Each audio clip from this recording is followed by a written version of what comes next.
Hello friends, good morning, જય શ્રી કૃષ્ણ. કેમ છો બધા? મજામાં છો ને?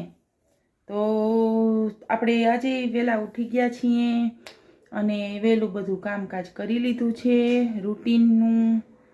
અને હવે ડેઈલી કહાનને 11:30 પહેલાં જવાનું છે જમીને.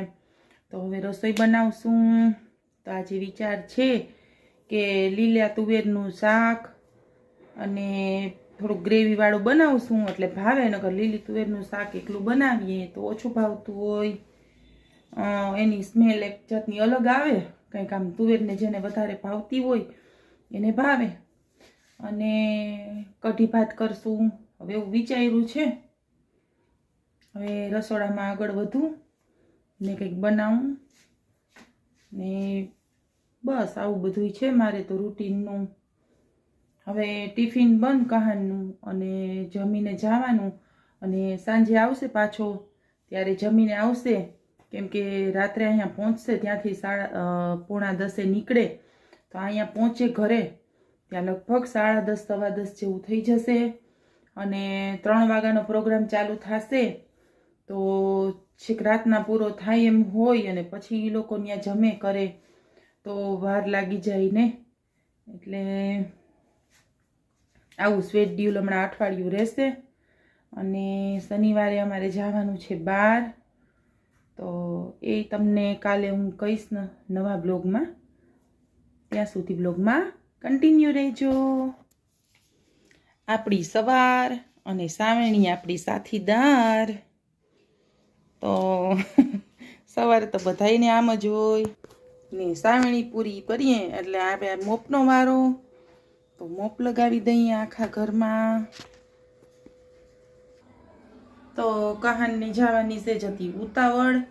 તો હું ત્યારે વિડીયો નહોતી બનાવી શકી કેમ કે એને ઉતાવળ હતી. પછી અમે બધા સાથે જમવા જ બેસી ગયા હતા, કેમ કે છોકરાઓને એકલું જમવું ભાવે નહીં.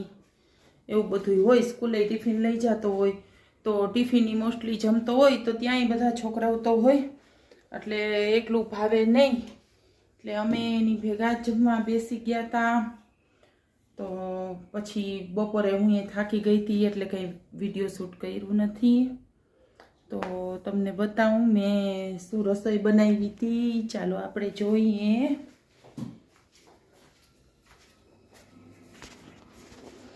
જો આવી રીતે લીલી તુવેરનું શાક બનાવ્યું હતું મસ્ત ગ્રેવીવાળું. એમાં ટમેટાની ગ્રેવી એવું બધું નાખીને બનાવ્યું હતું. આ હતા ભાત, મીઠી ખાટી મીઠી કઢી, રોટલી, ઘી ગોળ અને સલાડ હતું. એ તો ફિનિશ થઈ ગયું સલાડ. તો આ બધી વસ્તુ એમ હતી. મને થયું કે બતાવું હું તુવેરની દાળ, આ તુવેર લીલી હોય ને એનું શાક એવી રીતે બનાવું કે એમાં ટમેટું છે ને એની ગ્રેવી કરું, લસણની ચટણી નાખું અને એ રીતે બનાવું છું.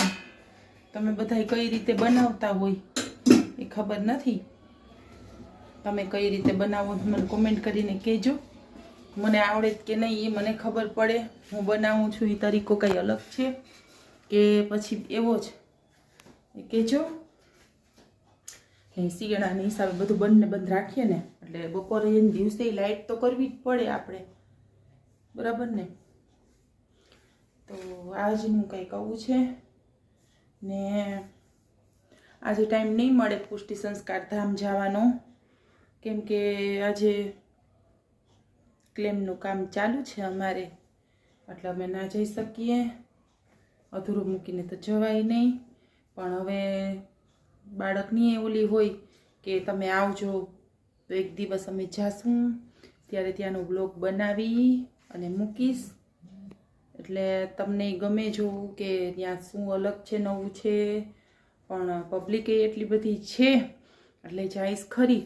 જો એવો મોકો મળશે ને ત્યાં હું શૂટિંગ કરીને આવીશ તો તમે જોજો. હમણાં શિયાળો છે છતાંય રોજ બી ને એવું શાક ખાઈએ છીએ. ક્યારેક વટાણા હોય ને ક્યારેક વાલ હોય ને ક્યારેક તુવેર ને ક્યારેક ચોળીના બી ને આમાં બી એટલા મસ્ત મળે છે. લીલવાનું શાક આપણે કરીને ખાઈએ. લીલવાનું જીવે બહુ મસ્ત બને. ભાઈ અમે રહ્યા જરાક પેટના નબળા, એટલે આવું બધું ખાઈએ એટલે ગેસ તો થાય મને. તો પ્રણવે એક મસ્ત વસ્તુ મને બનાવી દીધી છે ઘરે ને ઘરે. એ છે જીવન મિક્સર ટાઈપ. તો એ બનાવીને અત્યારે થોડુંક પી લઉં તો મારા પેટમાં સારું થઈ જાય. આવી રીતના એમાં પાણી લેવાનું, થોડુંક એક ઘૂંટડો એક જ પાણી છે ને એમાં નાખવાના જીવન મિક્સર છે. એના 2-4 ટીપા એવી રીતે નાખીશ. વધી ગયું, તીખું તીખું થઈ જશે પણ કાંઈ વાંધો નહીં. શરદી થઈ મને કદાચ થશે તો એ ફાયદો થશે. એટલે હું આખા દિવસમાં એકવાર આવી રીતના પીતી હું. આવી રીતના બીનું અને બધું શાક ખાધું હોય સારું આપણે પરવડે નહીં તો એમાં નાખી આવી રહ્યું.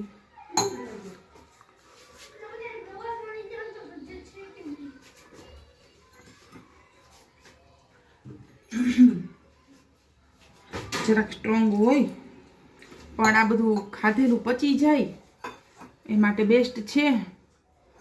તો અમે ઘરે બનાવીએ છીએ જીવન મિક્સર ટાઈપ.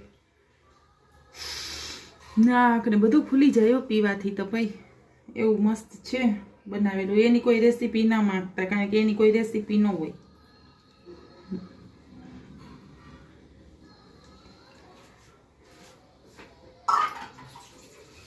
રેસીપી જોતી હોય અમને મળજો, કેમ કે અમારે છે ને પ્રણવ આયુર્વેદમાં ડીફાર્મ કરેલા છે, જેથી કરીને અમારી પાસે બધું હોય. એટલે બધું મટીરિયલ લઈ અને અમે બનાવેલું હતું ને અમે પીએ એટલે એકદમ પેટમાં પછી શરદીનું માથું દુખતું હોય તો એ બધામાં રાહત થાય છે બહુ જ. અને પિત્ત જેવું થતું હોય તો બધી વસ્તુમાં ફાયદો થાય. અમે એ પીએ ને એટલે એ એકદમ ટ્રાન્સપેરન્ટ લિક્વિડ ટાઈપ આવે. જેવું લિક્વિડ ટાઈપ આવતું નથી પણ બધી વસ્તુ લઈ એને ભેગી કરી મિક્સ કરી હલાવી અને પછી એ બનાવતા હોય છે. તો બહુ સરસ વસ્તુ છે. જરા તરા શરદી હોય તો એ નરીએ, માથાનો દુખાવો થતો હોય તો એ વયો જાય. એટલે મારા માટે તો રામબાણ છે. કફે થવા નથી દેતું મને, નહીં તો હું તો મહિનામાં 4 દિવસ બીમાર જ હોઉં. પણ હવે એવું કંઈ થતું નથી. ઠાકોરજીની માતાજીની દયા છે એટલી. તો તમારે કોઈને બનાવવું હોય તો અમને કહેજો, પ્રણવની મુલાકાત કરજો તો તમને અવેલેબલ થશે. આની કોઈ રેસીપી હોય નહીં કે હું તમને કહી શકું, કારણ કે મને કાંઈ ખબર ના હોય આમાં. એટલે તો આ સાથે જ મારા વ્લોગને કરું છું એન્ડ. જો તમને વ્લોગ પસંદ આવ્યો હોય તો લાઈક કરજો, શેર કરજો અને નવા હોય તો સબસ્ક્રાઈબ કરજો. અને વિડીયો છે ને એ પૂરો જોવાનું રાખજો, જેથી કરીને અમારે વોટ ટાઈમ પૂરો થાય. તો થેન્ક્સ ફોર. તો તમે આખો વિડીયો જોજો એ માટે તમને થેન્ક્સ કહું છું. બાય બાય, જય શ્રી કૃષ્ણ.